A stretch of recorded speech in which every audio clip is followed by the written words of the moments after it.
باشن هاوڕێیان دابان ئەمینتان لەگەڵ لە ڤیددیوی تازە لە دابانس یونیڤرسم لە ڤیددیوی باسی فیلمی سویسای سکواد دەکەم فیلمە تازەکەی جێمسکەن ئەوەی کە لە ئینتازی کۆمپانیای دیسی کۆمیکس و HBO Max با دەست پێکەین طبعاً ئەو فیلمە وەک بڵێ پێشتر بەشێکی تری هەبوو ناوی سویسای سکواد بوو ساڵی 2016 5 ساڵ پێش ئێستا دەرچوو طبعاً فیلمەکە 5 ساڵ پێش ئێستا لە دەرهێنانی دیڤید ئێرز بوو طبعاً ئەو فیلمە ئەو کات زەختێکی زۆر و خەلەلێکی زۆر تێدا بوو هجوومێکی زۆر کراسەری حتا لە CGI و شتەکانی زۆر سەقەت بوو فیلمەکە بەنەو ئەک دروستکرا بوو ینی لە ئەوەلەوە تا ئەخیری ئای بوو دوای ئەوە مۆزوعی فیلمی جەستس لیگ هاتە گۆڕێ ئەوەی کە ئەو ساڵ دووبارە نوسخەی تازە دەرچووی زاک سنایدەر کە ئەو بە ئەسڵ نوسخە ئەسڵێکەکە بە ئەوها بەس لەبەر ئەوەی کە ئەوی زاک سنایدەر وازی هینا لە پاش ئەوەی کە کتەکەی تووشی حادیسەکە بوو وازی لەو فیلمە هینا و دووبارە ستۆدیۆیەکانی وەرنە برۆس کە خاوەنی دیسی کۆمیکن زەختیان کرد فیلمە کار چۆنێکی دەربچی بۆی فیلمەکە فەزاحەت بوو بە موزوعی سویسای سکوایدیش بۆ ئەو کاتی نفسیشر بوو ئەوجە بۆیە پاش ئەوەی کە ئەو فەزای گەورەیە دروست بوو لە بینی مارڤڵ و دیسی کە مارڤڵ ڕۆژ بەڕۆژ لە مارڤڵ وۆڵد بەرەو پێش دەچی و فیلمەکانی بە پارەی خەیاڵی ئیش دەکەن دیسی وێنە برۆس ترسی لێ نیشتەوە کە دەبینی دیزنی و مارڤڵەوەیان بەسەرێ بۆیە قەراریاندا جێمسگەن بێنن جێمسگەن یەکێکە لە دەرهێنەرەکانی فیلمی هەردوو فیلمی مارڤڵ ئەوەی گاردینز ئۆف گەلاکسی ڤۆلیۆمی 1 و ڤۆلیۆمی 2 طبعاً ئەو فیلمیان ئەو کەسیان هینا پێیان وت تۆ حڕی بە هەموو ئاکتیو فیلمێک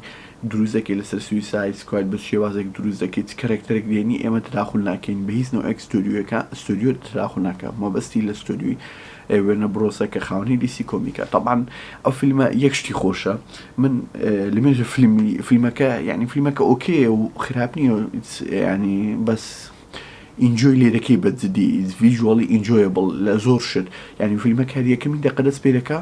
مەزموعە سویسای سکواد جەماعەتێکن سکوادەکەنەوانە دەیانێرنە مهمەتی کە بە حساب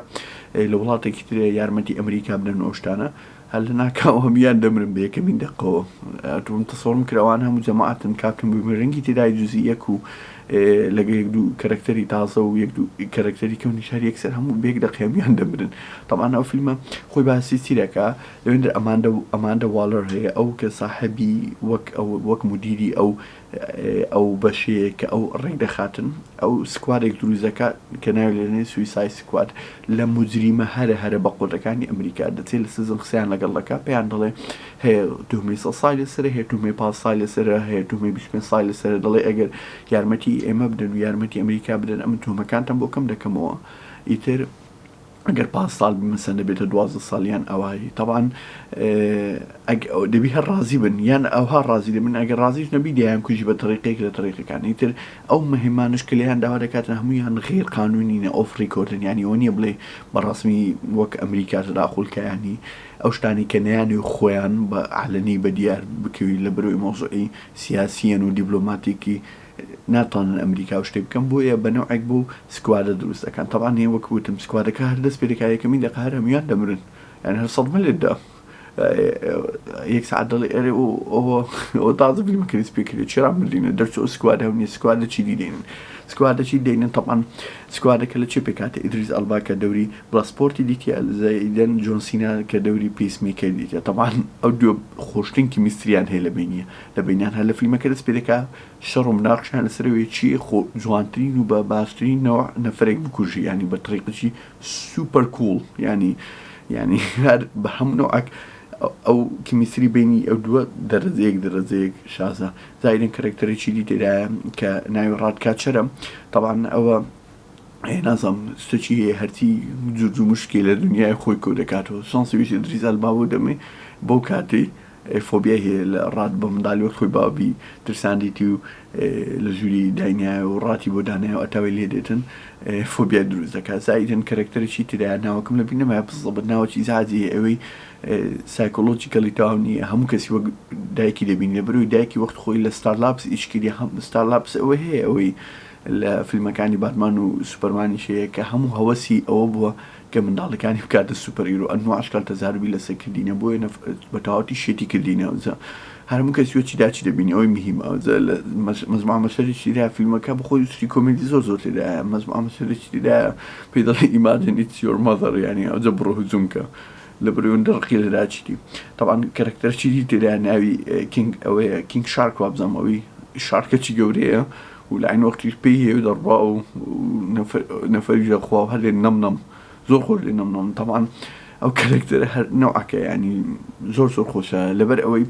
ئەگەر ملاحظە بکەیت جێمس گەن هیستریەکی باشی لەوەی وەت لێ بکە بە نەوعەک لە نەوعەکان کەیفت بە کەرەکتەری حیوان بێ ئێستا مەسەن لە گاردن ئۆف گەلاکسی گروت و نازانم ویزڵ لەو فیلمە بیریا دەست پێ دەکا ویزڵی تێدایە دوێ ئەوە کینگ شارکی تێدایە طبعا فیلمەکە وەک پێم گوتی یعنی شتەکە هەریت ئەوەی تێدانی ینی هەر یەک ئەوەش تێدانی مەشەد 4-5 دقە بگێنە و ینی لەگەڵ یان بە شێوازێکی دراما لەگەڵ کەرەکتەرەکان ئینگەیج بی ینی هەمووی ئاکشن و هەرا و بەزمە هەردەبی بە شێوازی ئاکشن لەگەڵیان ئینگەیج بی ئەگەر نا بەهیچ نوعێک ئینگەیج نابێ طبعا لە هەموو کەرەکتەرە گرنگەکان کە لەو فیلمەی تێدایە ئەوەی مارگەرت ڕۆبی هارلی کوین طبعا هارلی کوین زۆر ینی مارگەرت ڕۆبی لە دەوری هارلی کوین زۆر نەزاحەتی نییە تەسەوڕ ناکەم بە هیچ شێوازێک لە شێوازەکان دیسی کۆمینگ وێرن برۆس فکر کاتەوە ئەسڵەن هارلی کوینی دەربێنی لەو فیلمانە بۆیە هارلی کوین نقطەی فرۆشتنی بەقوتە بۆ هەموو فیلمێک کە بتوانن دیسی کۆمیک تەرحیکەن لە سینەما و یان وەک دیڤیدی و بلوڕێ و شتیوە چونکە هارلی کوین ئەسڵەن سپین-ئۆفیشیان بۆ دروست کرد بێرس ئۆف پرەی پاشەوەی کە لە سویسای سکواد دەورەی زۆر جوان دیتە بۆیە مارگەرت ڕۆبی لەو دەورە بەجددی عجایبە وەک دەوری هارلی کوینی ئەسڵەن مەشەرێکی تێدایە کە دەستی بە کەلەپچەیە و خۆی دەیکاتەوە بە شێوازێکی جمباستێکی عجایب طبعا ئەو ڕۆخێنمەوە یان دونێ بوو دەڵێ ئەو سینی هەر بەخۆی کردیتی مارگەرت ڕۆبی پێویستیان بە ئەوە نەبوو نەفەرێکی تر بێنن بیهێنی ینی کاتی حرەکان دەکات دەموچاوی هەموو تێک دەچی گرژ لێبی دیارە ینی زەخ لە خۆی دەکات چونکە حرەکەکە زۆر قورسە و کیمیستری و شێتاتی و کرێزینێس و هەموو شتەکانی هارلی کوینی لەو فیلمە عجایبە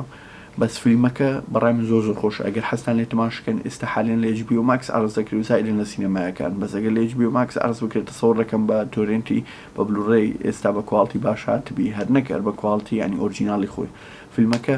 خۆشە جێمس گەن جوان درستی کردیە ینی بە هەموو ئەکوی لێ کردی کە ئینگەیج و لە فیلمەکە کۆمیدی و ئاکشن و بە هەموو شێوازێک بەزموارەیە یەک دقەوەی تیرانیە زۆر ئاڕێتی دیشە بایدەوێ ینی هەژدە سا بەرەسەر ینی عنف و بڵەد و ئەوشتانی هە زۆر تێدایە تەواو فیلمەکە پاشەوەی کە ئەو سویسای سکوادە بەس ئەوە لە بیرم چوو پێدام بڵێم کە دەیان نێرنە جەزیرە چی دیە وڵاتە چی دیە یارمەتی ئەمریکا بدەن بۆی ڤڵنەکی گەورەیە ڤڵنەکە ناوی ستارۆفیش تەبان ئەو ڤڵنەش زۆر مەشهور نییە لە کۆمیکی ئەسڵەن ئەو کرێکتەرانە زۆر مەشهور نینە لە کۆمیکی ینی جێمس گەن لەوەی نەزاحەتی نایەت چووە لە کۆمیکی گەڕایە کامە they are the least famous کامیان لە هەمویان کەمتر فەیمەسن هەم لە کەرەکتەر هەم لە ڤیڵەن و ئەوانی هینیان کردیتی ئەوە بە شێوازێکی زۆر جوان تێکەڵی کردووە کە میسترێکی عجایبی دروست کردووە بۆیە فیلمەکە ئەتا بڵێ خۆشە ئینجۆی لێ دەکەی بۆ خرد بەسە بردن دەست ئەم لە ماڵە دیتم لە HBO Max تەسەوڕ دەکەم لە سینەما بمدیر بالەوانێ زۆر خۆشتر و عجایبتر بوو بە ساوند ئیفێکت و ئەو هەرا و بەزمەی و خەڵک کە زیاتر لەگەڵتەوە پێدەکەنی ئەو شتانە بۆیە تەماشەکەم پەشیمان دابنەوە بۆ بڕم ڤیدیۆیەکە درێژ بوو بەس هەر حەزم کرد بە ئیسراحەت خۆم قسەی بکەم هیوادارم ڤیدیۆیەکەتان بەدڵ بی و ئەگەر بەدڵتانە لایک لەبیر مەکەن ئەگەر بەدایشتانە کرد لە چەناڵەکەمە تا ئێستا سەبسکرایبی چەناڵەکەم بکەن و زائیدەن ئەگەر چەناڵی منتان بەدڵە هیوادارم بڵاوی بکەن و لای هاوڕێکانتان بۆی بگاتە زۆرترین کەس و چەناڵەکەشم گەورەبی زۆر سپاس